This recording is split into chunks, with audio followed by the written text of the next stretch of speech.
let's give this week's teaching. Some students ask, what's the meaning for the butterfly offering to Mandela? And what's the meaning for the fire puja each Sunday we do? Now we give some self-explanation for it. First, about the butterfly offering. The light offering is very, very old tradition in Hindu and in Himalaya mountains culture. We burn the light. We burn especially the butter light, the ghee light, they also call. And to offer to all gods, the Shiva, the Kali, especially for Buddhas, Bodhisattvas, all the divine beings, gurus, lamas, monks. Why? Somebody just said, "Oh, you get a small light, then you offer, then you said you get enlightened." It's like a fairy tale. But actually, there's a very, very comprehensive meaning behind that offering. During that puja, like today, this morning, we call water puja. Actually, it's like a butterfly offering puja. We do this puja. During that process, we should visualize as follows. It's not my words. It's the word from Aditya, the Indian bandita, who go to the Tibet to set up all the new tradition, all the Gama tradition. So we call Aditya. He gave us the tradition, especially that tradition was followed by the Gaju. Yeah, actually, we spread it out to all 4 sections of Tibetan Buddhism, and including all the Himalaya mountains culture. We all offering light. Actually, we can say now it's spread it all whole world. For example, in the Israel culture, they also offer the light. In the Roman Catholic, they also offer the light in church. Yes, the Hindu temple, in all cultures. Why? Because the light is the meaning for the enlightened, for the enlightenment. We offer the light. In the process, we should visualize first the cup of light. We should visualize this copper cup as the whole mandala, whole universe. It's like the mountain, how to call mirror, right? Mountain mirror. It's a stick. This whole universe first.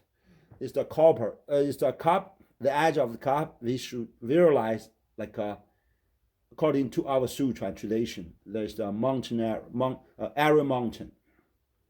The edge of this world.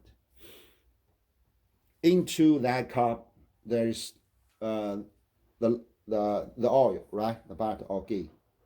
We should visualize them as the 4 oceans. 4 oceans. And the light inside, we should visualize is the central mountain mirror, or mountain Kalashi. Yeah, you know Kalashi. Yeah. A mirror. Yes, a mirror. So it's the whole universe. That we just hold that small cup, that small light, but actually, it's the word. Yeah, all word we offer to Lord Buddha. We offer all the universe to Lord of Buddha, to all the gods, to all the divine beings. This is the first, and we can say this is the first meaning, but it's the surface meaning. Yeah. For our tantric Buddhism, we visualize deeper. For example, this cup, we visualize our human form of body. Yes. Yes. And this butter light, the oil, you can visualize our meat and blood. Actually, as myself, I visualize all my karma. Good karma or bad karma.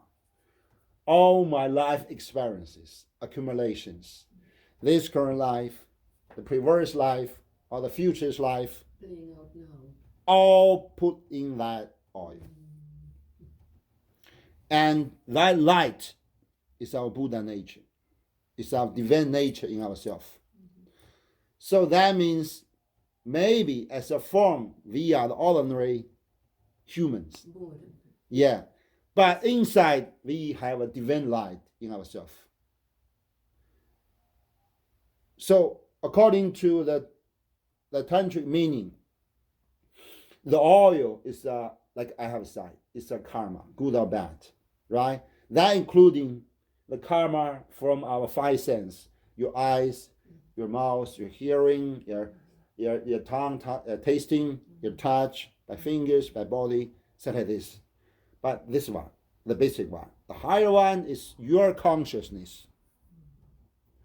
I am not there to kill somebody, but in my mind, I try to kill you. That's also this kind of karma. Also kind of karma.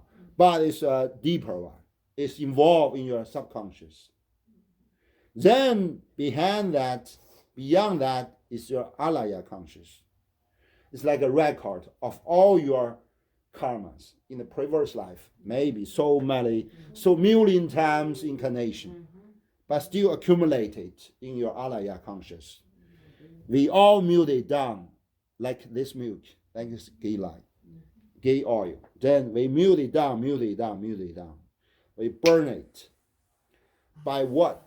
By our Buddha nature, by our divine nature. So that divine nature is the light for our future enlightenment. Then by this enlightenment, all our karma get cleansed. Then we transfer ourselves into divine beings. First into the God level, then into the Lord of Buddha's level. We walk into final nirvana, the Buddhahood. Yeah. This is a secret meaning of the light offering. So by this offering, first we accumulated the ocean-like good merit. Even by just the tiny light, we accumulate a lots of like ocean big good karma. Yeah. Like put some money in your bank account. We put a lot of as a saving. Yeah. This is the surface meaning. The second meaning is by this offering, at the same time we accumulate the good karma. And at the same time we clear all the bad karma because of the light. Somebody said, why? I can give you a very good example for this. Last year, the year before last year, some students of our temple, their how do you call it? Father, yes, Papa. The Tibetan called Bala, yeah. Father passed away, so they live in Asia. Then that lady, give me a call and then want me to help. So I chanting. Then for several days I feel, oh, that beings already go to the good place. So I want to try. First and second, I want to give that lady some confidence on it. So I put a candle, burn it, and put outside, just on the mandala of the fire puja. That day is a windy day, especially at night. A boom, yeah. But that candle burned to the end for 5 hours. Wow. Yes. So that means that kind of candle is a representative of that consciousness. That's soul. Yeah, you can see that soul. That consciousness, that soul is so strong, so stable. Even that heavy blow, the wind cannot burn it down. Yeah. So it's evidence. That soul go to some good place. Yeah, that's how you know. That's what they said, the life never born. Yeah, the it is. The soul never born. Yeah, it is. Never die. Yeah. But the element is the light. Yes, yeah. So the light offering is so important. Very, very important. And it's convenient. It's safe. And we can offer. It's offerable, right? Yeah, it's not expensive. Yeah, so we can offer day and night. Yeah. This is a one. The second one is a fire puja or smoke puja. We done each Sunday morning. Now our temple, Five Wisdom Temple, already burned 133rd during the 4 years. How Yeah. much? 133. Yeah. Tomorrow is 133rd, right? Yeah. So some high-ranked Lama told me when I was teenagers, if you guys want to go to the Pure Land of Buddha, to the Pure Land of the God, like heaven, right? The best way is to accumulate the fire puja to 1,000 in your whole life. Now, yeah, before I set up this temple, I burn a lot, but I don't think about that. So I get new stuff through this temple. I promise to Lord of Buddha, I want to burn thousands. Yeah, so this should work very hard. Why? During that fire puja, actually we can say fire puja is a long history in Hindu culture, in Himalaya culture. The Indian, the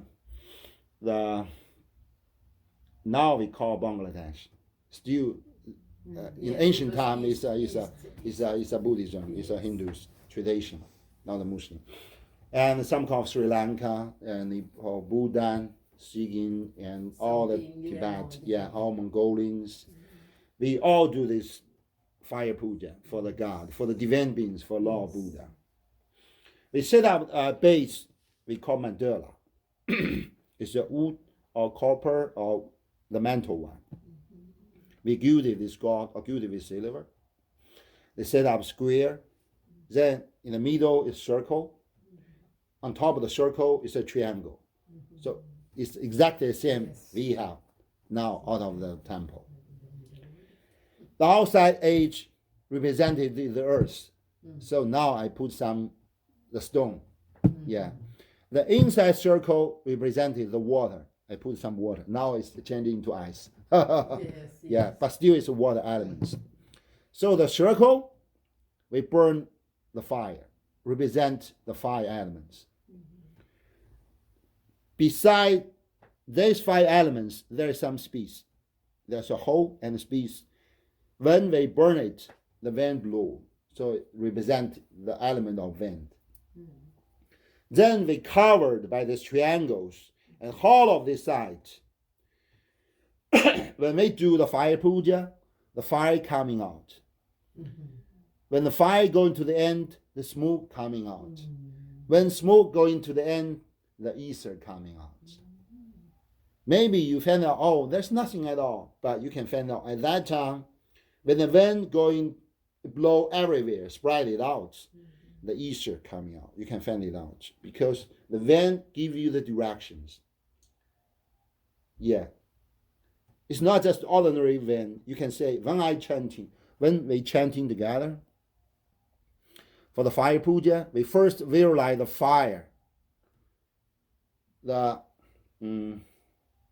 What's the god of fire in the Hindu? Agni, yes, first, yeah. For us, we have the incarnation of Garuda. Yes. We first chanting the god of fire coming to this ordinary fire. Transfer the ordinary fire into divine fire. Then the divine fire coming out, very big, bright, pure.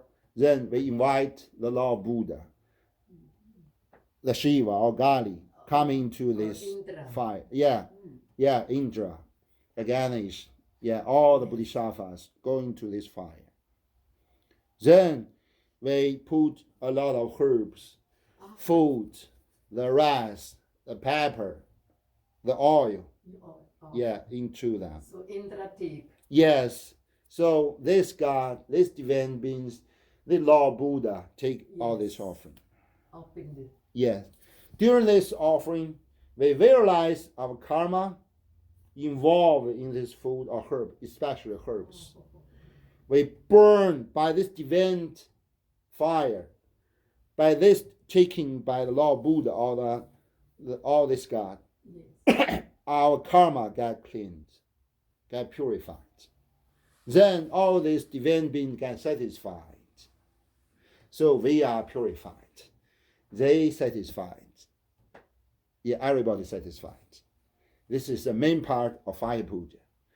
When we almost done it, maybe for 1 or 2 hours, we change it.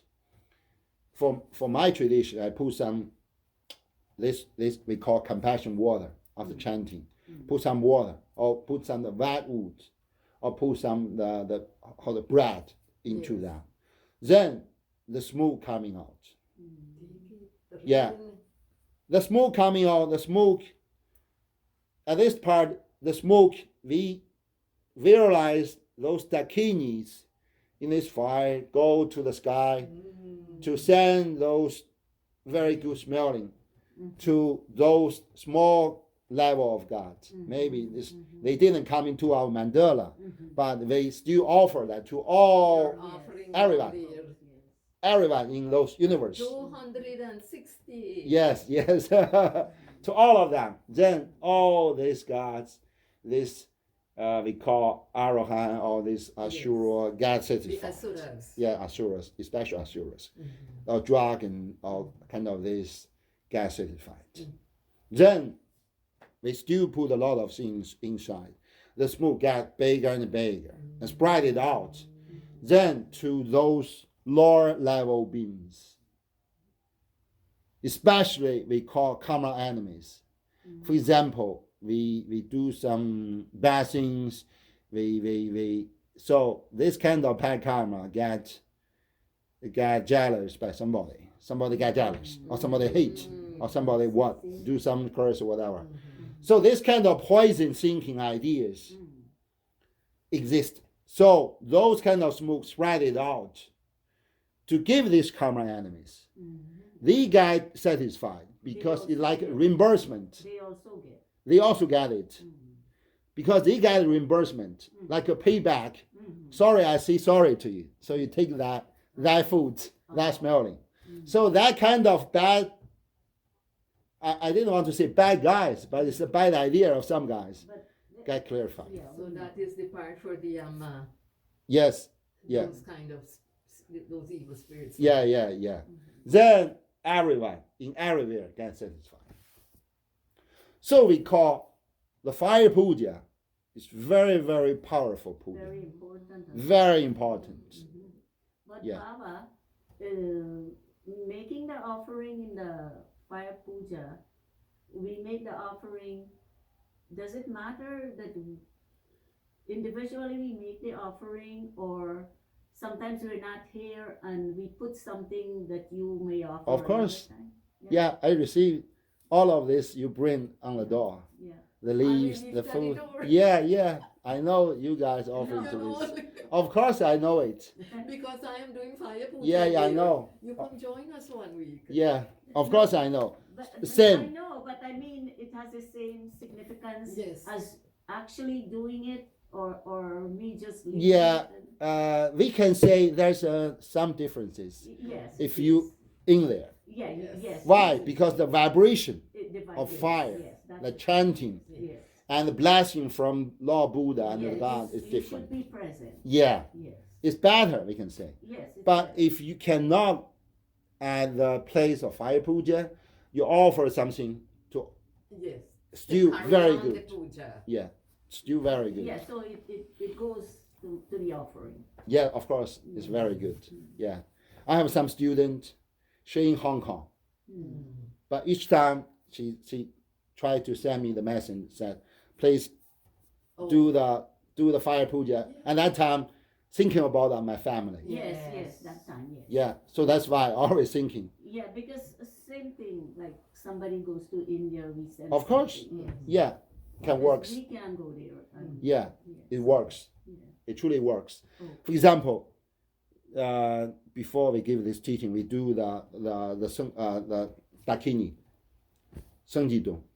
At that time, I hate some. No. I hold the chanting for some minutes. It's like a visualization. You said I do some muja, right? Sandia you start with. Yes, breathing and- actually, I thinking about And you do the mudra. yes. The mudra. When I do the mudra, I think about some family, my family or some Yes. student family, Yes, who they you need know. to be purified. Then it's still hot, still help, still Yeah, very because good. your thoughts goes out. Yeah, yeah, because it's mandala. Our meaning, our thinking can duplicate it, can spread it out. Yeah, with the help of a lot of Buddha. Incense. Incense, same with the fire puja and smoke puja, you can say. But each time you should visualize that. Now, for example, we go to this small temple, there's a mandala, so auspicious, and there's actually 100 deities. Yeah. 42 peaceful one is 85 wrathful one. But you just offer one incense. This incense can spread it out to all the 100 deities.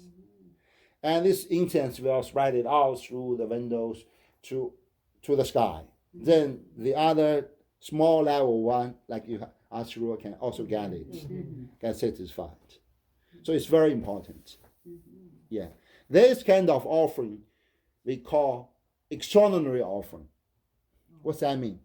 If we offer the fruit, the flower, the cookie, we put there, it can we call ordinary offering.